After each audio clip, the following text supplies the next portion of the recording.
Ever since the beginning of time, humans have used color and composition to tell a story and convey feelings. We use creativity to express ourselves and show people who we really are. You may have heard the quote, "Cameras do not take pictures, people do." Well, for Blender users, I would say it goes a little more something like, Blender does not make photos, people do.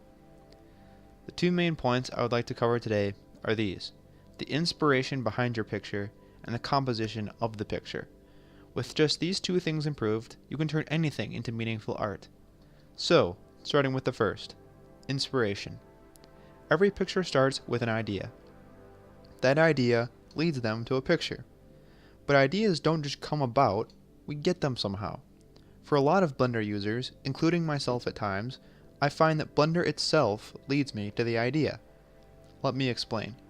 It could be creating a realistic material that you think looks really nice. It could be looking at other people's work to get ideas, or watching tutorials and creating art very similar to theirs, and those are all good examples.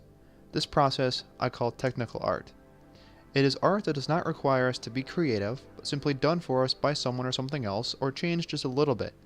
It is hard to tap into your creative side in Blender because Blender is such a technical program.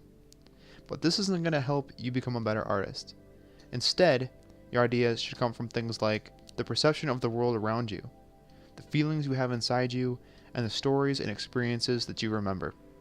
When you're creating a picture with those in mind, suddenly you have a vested interest in the picture because it is personal to you. It reflects who you are. This is the artistic or creative process, one that every artist should strive to master.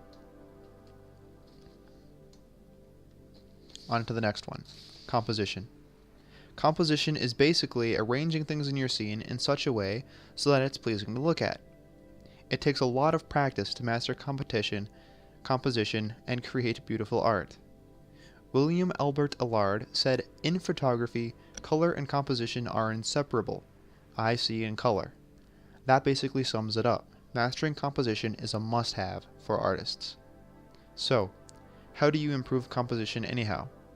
Well, there are two major rules of thumb when it comes to photography and CG.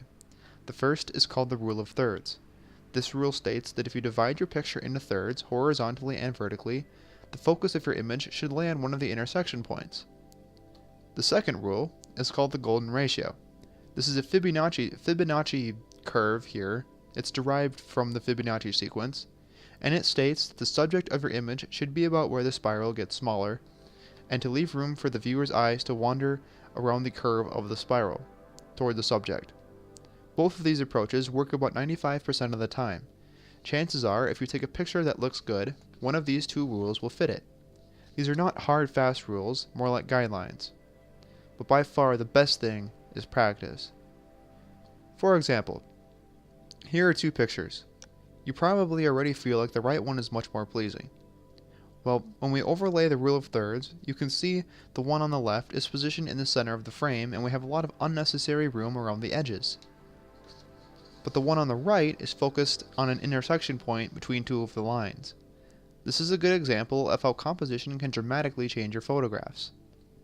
So, let's recap on what we've learned. We've learned about the inspiration behind a picture and what should drive us to create meaningful art, and how creativity is vital to an artist. And we've discussed the basic rules that go into creating pleasing images. I hope you've learned something today.